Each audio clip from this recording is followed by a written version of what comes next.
জায়গাটাই করে নেওয়া হয়। শ্মশান এই যেটা সামনে আজ দেখা যাচ্ছে, এটা তো শ্মশান, এটা মায়ের খেতে বসেছে। হ্যাঁ, অসুবিধা নাই।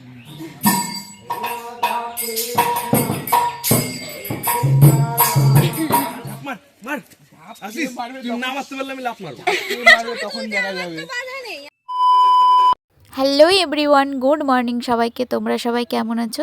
আশা করছি তোমরা সবাই খুব ভালো আছো এবং আমরাও ভালো আছি। তো মিষ্টি এসিস লাইফস্টাইলে তোমাদের সকলকে অনেকটা ওয়েলকাম এবং অনেক অনেক ভালোবাসার সাথে শুরু করছি আজকের আমার ব্লগটা। আজ হচ্ছে 9 ফেব্রুয়ারি আর যাচ্ছি হচ্ছে আমরা বীরভূম দক্ষিণ গ্রাম কৈলাসপতি আশ্রম। সামনে হচ্ছে গিয়ে 3টে বাইক আছে আর 3টে বাইকের মধ্যে সবাই আমাদের থেকে অনেকটা সিনিয়র। তো দাদা এবং দিদি ভাই এরা আছে, 3টে বাইকে 2জন করে আছে। তো আমরা যাচ্ছি গাড়িতে করেই, আর অনেকটা দূর আমাদের জিয়াগঞ্জ থেকে বীরভূম, বুঝতেই পারছো কতটা দূর। আর ঘুরতে যাওয়ার কথা তোমাদের আমি কি বলবো। কার কার এমন হাজব্যান্ড আছে গো যারা মানে ঘুরতে যাওয়ার কথা বলে কিন্তু বলে না যে ঠিক কোথায় যাব, আর ঠিক সেইভাবে তৈরি হয়ে থেকো। আমার হাজব্যান্ড মানে কি বলবো, আমি বোকা গর্ধব নাকি গাধা, মানে বলে ঘুরতে যাব কিন্তু ঠিক বলে না যে কোথায় যাব। কিন্তু 2-3 দিন আগের থেকে ও আমাকে বলছে যে তুমি সকালবেলায় রেডি হয়ে থেকো, একটা জায়গা যাব ঘুরতে। তো আমি হয়তো ভেবেছিলাম যে কোনো মন্দির টন্দির হবে, কাছে কোথাও হবে, তাই ভেবেছিলাম আমি। তো সকালবেলায় মানে সানডেতে, যেহেতু সানডেতে ছুটি থাকে তাই সানডেতে সকালবেলায় ঘুমিয়ে আছি আমি। আর তখন বাজে প্রায় 6:30 7টা, ঠিক আছে। আর এইদিকে কিন্তু অলরেডি ওর মানে দাদা বৌদি ভাই দিদি ভাই বন্ধু এরা সব বেরিয়ে মানে রাস্তায় ওয়েট করছে আমাদের জন্য যে আমরা কখন আসছি। আর ও আমাকে সকাল থেকে বিছানার মধ্যেই বসে বসে বলছে, মানে এমন কোনো আবভাবই নেই যে কোথাও ঘুরতে যাব। তো আমাকে ও সেইভাবেই বলছে, ওঠো বেরাও রেডি হও, চলো ঘুরতে যাব, আমাদের জন্য সবাই ওয়েট করে বসে আছে, রাস্তায় বসে আছে। আমি ভাবছি ও এমনি এমনি আমায় বলছে, ব্যাস এই করতে করতে আমি করে দিয়েছি লেট, 8টা বাজিয়ে দিয়েছি। আর ওদের বেরোনোর কথা ছিল কিন্তু 7টায়, মানে আমরা সবাই মিলে।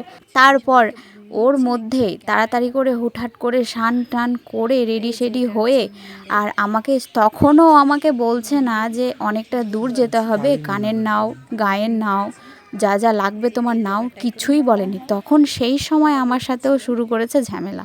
ব্যাস ওইভাবে তাড়াতাড়ি করে রাগারাগি করে বেরিয়ে শুধু একটাই কথা বললো, তোমার সোয়েটারটা নাও, ব্যাস আর কিছুই নিতে দেয়নি। ভাবো তাহলে কি বলতে হয়। আর একটা দিদিভাই গেছিলো, তো ওনার কাছে এক্সট্রা টুপি ছিল, তার জন্য আমি ঠান্ডার হাত থেকে বেঁচেছি। আর এমনিতেও আমার ঠান্ডা লেগেছিল। তো দেখো গাইজ, তোমাদের সাথে গল্প করতে করতে আমরা কিন্তু পৌঁছে গেছি সেই জায়গায়।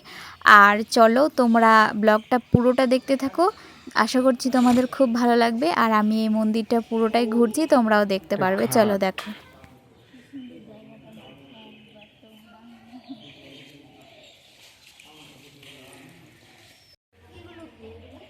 এগুলো ছোট ছোট মন্দির।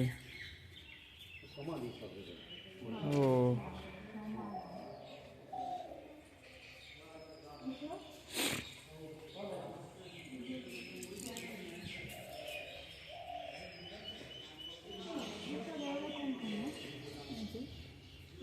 যাই না।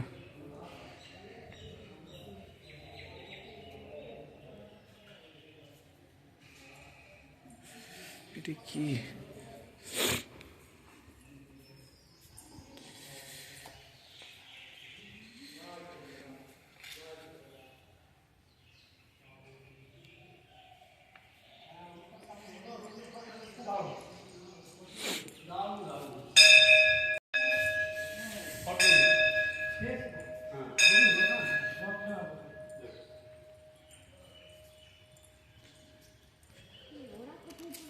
এইদিক ওদিক ঘুরছে ওরাও।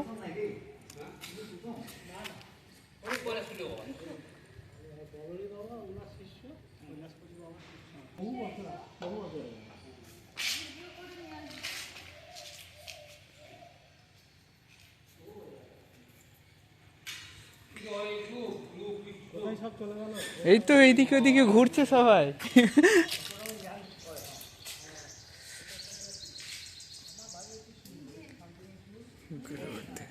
কে? এগুলো সমাধি সব।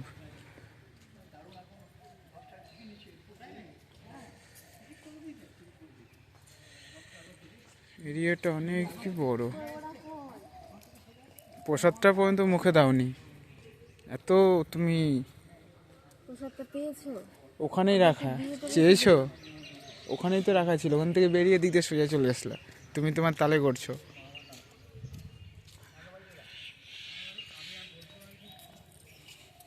শ্মশান, এই যেটা সামনে আজ দেখা যাচ্ছে, এটা তো শ্মশান, এটা মায়ের মন্দির যত সম্ভব। আর একটু পুরোই ফাঁকা, এটা লাল বাবার আশ্রম।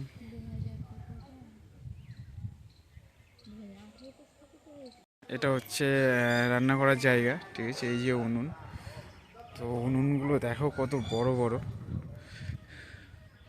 এই যে দেখো গাইস, উনুনগুলো কত বড় বড়। এই উনুনে রান্না হয়। এই যে কড়াইও দেখতে পাচ্ছ তোমরা,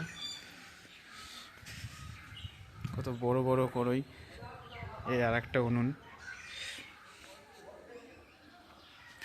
আর এগুলো পুরো সমাধি, এক একটা স্বামীজির সমাধি। সেই সমাধির উপরে নাম লেখা রয়েছে খোদাই করে। এটা যেমন নাম রয়েছে সত্যরঞ্জন সাহা, নাম রয়েছে ওনার। সব সমাধি, মন্দির চারিদিকে।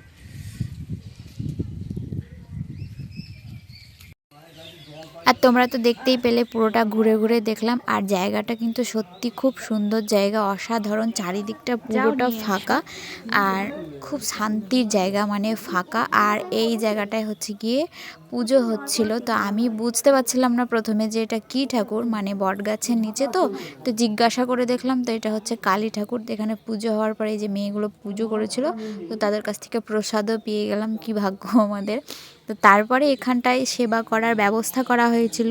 তো সেখানে সেবা টেবা করে, মানে একটুখানি কীর্তন হচ্ছিল, সেখানটায় বসে শুনে ফাঁকা জায়গায় কিছুক্ষণ আমরা বসে রেস্ট করে গল্প টল্প করে তারপরে বিকেল 3:30-4টে নাগাদ কিন্তু আমরা সেখান থেকে বেরিয়ে পড়েছি। আর আমরা এখানে এসেছি হচ্ছে গিয়ে বহরমপুর হয়ে, কাঁধি হয়ে, কোনটা দিয়ে আমি ঠিক অতটা চিনি না।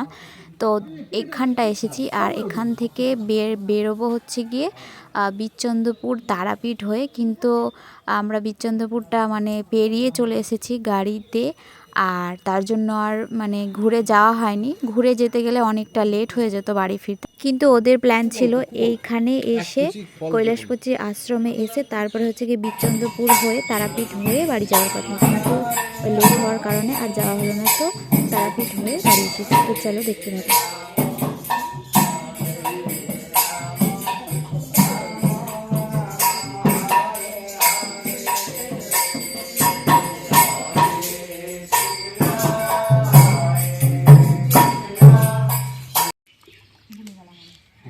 যে আশ্রমের খাওয়া দাওয়া, বলো জোরে বলো, আশ্রমের খাওয়া দাওয়া।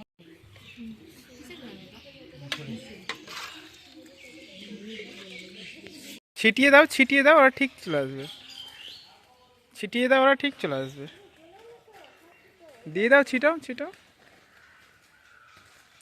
দাও, ওগুলো সব ঠিক খেয়ে নেবে। চলে আসো, ঠিক খেয়ে নেবে।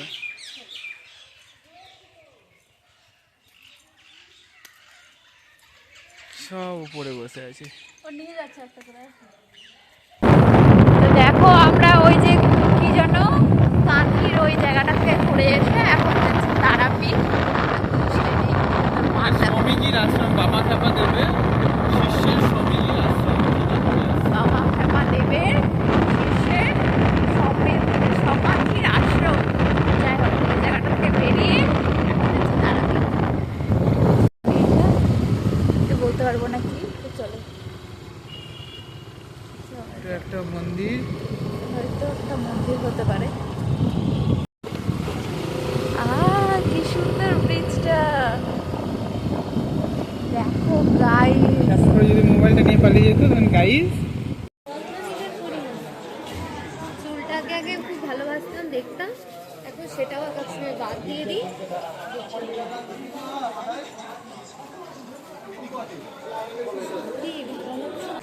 এই দেখো তারাপীঠ চলে এসেছে।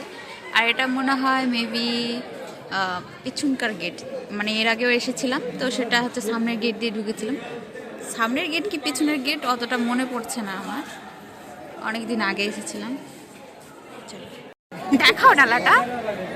এই যে তো খেয়ে দিয়ে এলাম, কিছু করার নেই যেহেতু রাত মানে অনেক বেলা করে এলাম, তো পুজো দেওয়া হবে। তো চলো যা যাক।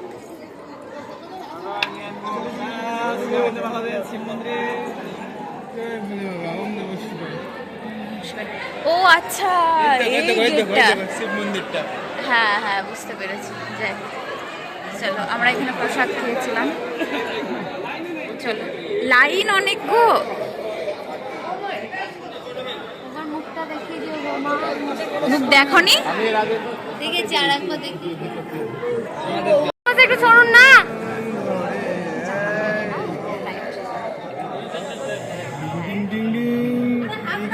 ওদিকে ফোন।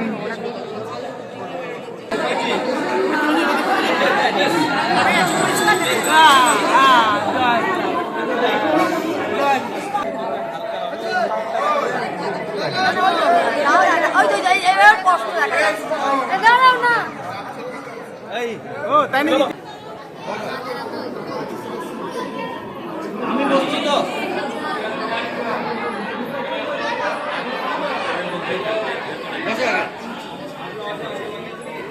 যাও যাও যাও যাও যাও যাও।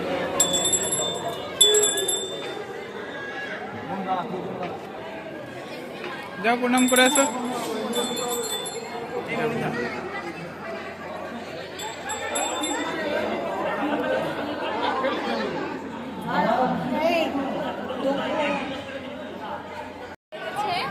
পুজো দেওয়া বলতে খাওয়া দাওয়া করেছিলাম।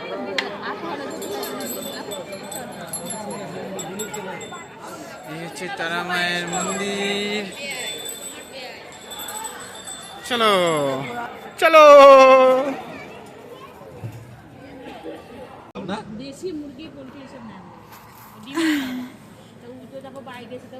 এটা কোথায় গো? এই হ্যাঁ, মোর গ্রাম। কি চা খেতে ঢুকলে না কফি? এইদিকে বলো, এইদিকে। কফি খাবো, পাপড় ভাজা খাবো।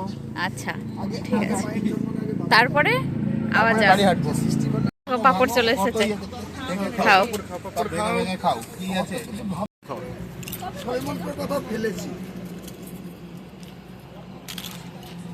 লবণ দিবে? লবণ না, একটু কড়া নিব। আমি ঘুরে বেড়াবো, রাস্তায় খেয়ে বেড়াবো। এবার বেরোবো সবাই। সবাই মিলে করো তোমরা, আমি করবো বলে বলবো না। না না ওই রকম করে নিচ্ছে না। চলো ঠিক হয়ে গেছে। সারা রাস্তা কিছু খাওয়াইনি, এখানে এসে আমাকে ঝালমুড়ি খাওয়াচ্ছে। দেখো সারাদিন কিছু খাওয়ায়নি, সকালবেলায় ঝগড়া করে নেমে নিয়েছে, কিছু খাওয়ায়নি। চলো গাইজ, আমরা বাড়ি চলে এসেছি। আজকের ভিডিওটা এই পর্যন্ত। ভালো লাগলে like comment share and subscribe করে দিও। দেখা হবে আবার নেক্সট কোনো নিউ ব্লগ নিয়ে। চলো টাটা সবাইকে, গুড নাইট।